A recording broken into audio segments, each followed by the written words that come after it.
Mi esposa creía tener el plan perfecto. Tenía una tarjeta de crédito secreta. Un apartamento oculto.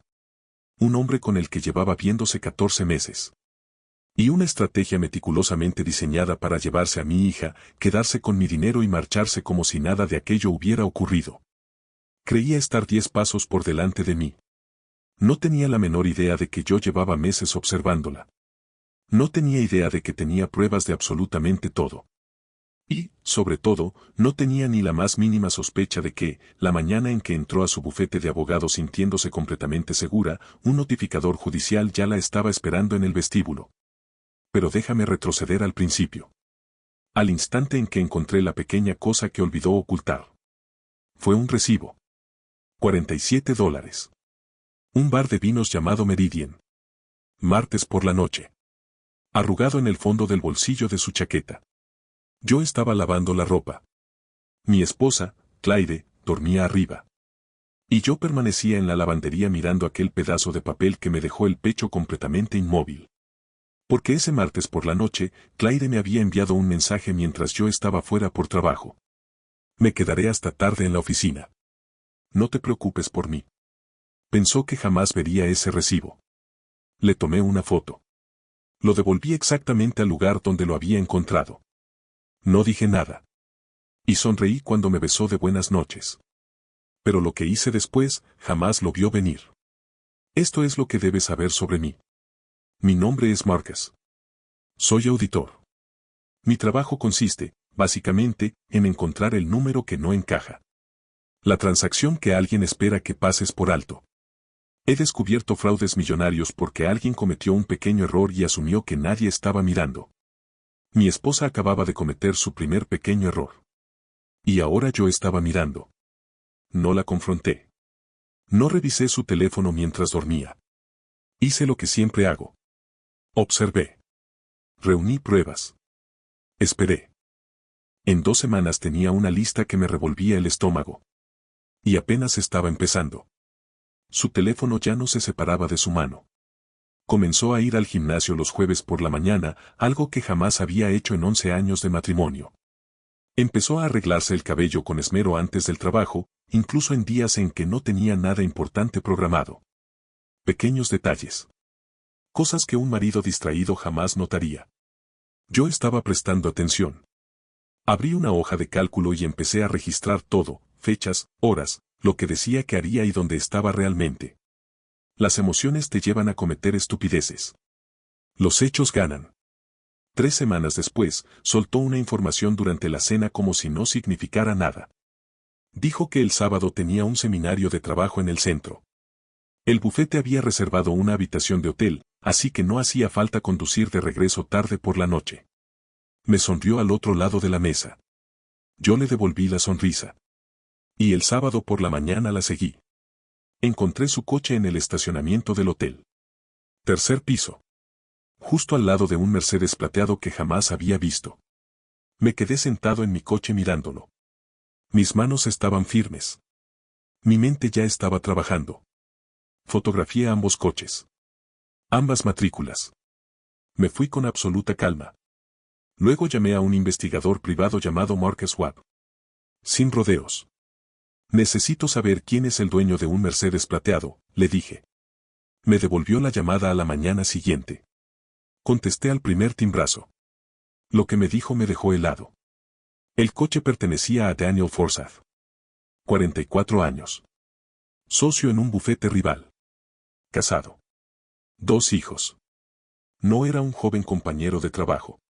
Ni un entrenador del gimnasio. Ni un viejo amigo. Era un socio. De su mismo mundo. Su misma edad. Su mismo nivel. Alguien que ella había elegido con absoluta deliberación. Contraté a Marcus para que lo siguiera y documentara todo. Lo que descubrió durante las 2 semanas siguientes fue peor de lo que imaginaba. Pero lo peor no fueron las fotos. Lo peor fue lo que encontré escondido en nuestra propia cuenta bancaria. Una tarjeta de crédito que yo no sabía que existía. Clyde la había abierto 14 meses antes. Los estados de cuenta se enviaban a su oficina, no a nuestra casa. La había ocultado desde el principio. Revisé cada registro. Esa tarjeta pagó un apartamento alquilado, cenas costosas, regalos y un viaje completo de fin de semana a un resort en Asheville que ella me había dicho que era un retiro obligatorio de trabajo. 14 meses. Había vivido 2 vidas durante 14 meses, sentándose frente a mí cada mañana en la misma mesa del desayuno. Me recliné y dejé que aquello se asentara. Luego tomé el teléfono y llamé a mi abogado de divorcios. Y le dije que se preparara. Mi abogado, Franklin, escuchó todo sin interrumpir. Cuando terminé, pronunció una sola frase que anoté de inmediato. Ella ocultó dinero del matrimonio para financiar su aventura. El tribunal se toma eso muy en serio. Entonces hice la única pregunta que realmente me importaba. ¿Qué pasará con mi hija? Nora tiene 9 años. Ama el océano. Es lo mejor de mi vida. Y no existía ningún escenario en el que yo fuera a perderla. Franklin dijo que si quería que Nora viviera conmigo, tenía que demostrar que yo ya era el padre más presente. No con palabras. Con registros. Así que me convertí en ese padre, sobre el papel. Cada recogida en la escuela. Cada visita médica. Cada clase de océano del sábado. Registrado, firmado y fechado. ¿Y en casa? Actué como si nada ocurriera. Preparaba la cena. Reía con sus bromas. Le tomaba la mano en el sofá mientras veíamos televisión. Me convertí en el marido perfecto, mientras construía el caso para terminar mi matrimonio.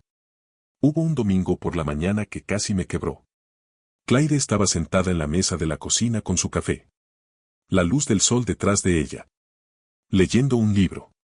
Levantó la mirada y sonrió. Caminé hasta ella y la tomé. Por un instante quise decirlo todo. Lo sé todo. Tengo pruebas de todo. Dime por qué. Solté su mano. Fui a prepararme café. Guardé silencio. 3 semanas más, me dije. Solo 3 semanas más. Entonces el investigador me envió algo que no le había pedido. Algo que cambió todo. Una grabación de audio. Habían estado hablando afuera del apartamento un sábado. Estaba lo bastante cerca. Me senté solo en el coche y presioné reproducir. La voz de Claire salió por el altavoz. Calmada. Profesional. Como si planeara una agenda de trabajo. Dijo que la situación con nuestra hija era la parte complicada. Dijo que yo viajaba demasiado para ser el padre principal. Dijo que, cuando el momento fuera adecuado, iniciaría la conversación conmigo. Dijo que éramos personas civilizadas. Que no sería una guerra. Tenía un calendario. Una estrategia completa de salida. Ya había decidido cuándo irse, cómo irse y qué se llevaría. Mientras yo cocinaba su cena cada noche. Mientras arropaba a nuestra hija antes de dormir. Mis manos estaban completamente firmes cuando reenvié la grabación a mi abogado. Escribí 4 palabras. Es hora. Hazlo. Viernes por la mañana. Le dije a Claire que tenía un viaje de trabajo a Chicago. La besé en la puerta. Sonreí. Le dije que la llamaría al aterrizar. Di la vuelta a la manzana y estacioné. A las 9:20 de la mañana, un notificador judicial entró en su bufete. Encontró a Claire en el vestíbulo. Le entregó los papeles de divorcio frente a sus colegas. Mi teléfono vibró a las 9:31. Notificada. Observé cómo empezaban a llegar las llamadas perdidas. 1, 2, 3, 4. Todas en menos de 10 minutos. Dejé que todas fueran al buzón de voz. Entonces llegó su mensaje. Marcus, ¿qué es esto? Llámame ahora mismo. Respondí con calma. Hablarás con mi abogado. La demanda incluye todo. La tarjeta secreta. Asheville. Todo. Guardé el teléfono en el bolsillo. Y fui a recoger a mi hija a la escuela. El tribunal estaba en silencio cuando la jueza comenzó a leer. El abogado de Claire llegó confiado. Dijo que la tarjeta secreta era un asunto privado. Que las fotos eran una invasión de privacidad. Que Claire era una madre devota y una abogada respetada. Mi abogado lo dejó terminar. Luego puso todo en el expediente. Las fotos. Los estados de cuenta. El falso retiro de trabajo. Los pagos del apartamento. Y finalmente, la grabación. La voz de Claire. Calmada. Calculadora. Planeando el divorcio. Planeando llevarse a Nora. Planeando llevarse el dinero. En sus propias palabras. La expresión de la jueza no cambió. Pero dejó de escribir. Miró directamente a Claire. La sala quedó completamente en silencio. Nadie se movió. La jueza congeló todas nuestras cuentas compartidas. Ordenó entregar de inmediato todos los registros financieros. Luego revisó el expediente de custodia. 6 semanas de recogidas escolares. Citas médicas. Actividades de fin de semana. Todo registrado. Todo firmado. Todo fechado. Levantó la vista. Custodia física principal, concedida al padre. Claire tendría visitas cada 2 fines de semana. Supervisadas durante los primeros 6 meses. Escuché a Claire exhalar con fuerza a mi lado. Su abogado le puso una mano en el brazo. Yo mantuve la mirada al frente. 4 meses después el divorcio se finalizó. Me quedé con la casa. Con las cuentas. Con mi hija. Claire se quedó con su coche, sus ahorros personales, unos $18,000 y las consecuencias de todas sus decisiones. Pero aquí es donde la historia toma un giro que nadie esperaba. La esposa de Daniel Forsyth no solo pidió el divorcio. Contrató al mismo investigador que yo. Resultó que Daniel ya había hecho esto antes. No una vez. 3. Mujeres distintas. Ciudades distintas. Su firma lo descubrió. No solo lo despidieron. Fue denunciado ante el Colegio de Abogados por usar recursos del bufete para sus aventuras. Su licencia fue suspendida. Un socio de 44 años en un prestigioso bufete. Acabado. En 4 meses. Meses después, estaba sentado al fondo de la clase de océano de Nora, viéndola identificar corales con su profesora. Mi teléfono vibró. Número desconocido. Contesté. Marcus, dijo la voz de Claire, tranquila. Solo quería decirte algo. Hizo una pausa. Vi el expediente. Todos los registros. Cada recogida en la escuela. Cada cita médica. Cada sábado. Su voz se quebró levemente. No sabía que estabas prestando tanta atención. Luego dijo algo más. Le dije a Daniel que iba a dejarte porque nunca estabas realmente presente. Silencio. Me equivoqué. La línea se cortó. Levanté la vista. Nora sostenía un pedazo de coral y agitaba la mano para llamar mi atención. Le devolví el saludo. A veces la gente me pregunta si sigo enojado. La respuesta honesta es no. No pierdo tiempo odiando a alguien que me mostró exactamente quién era.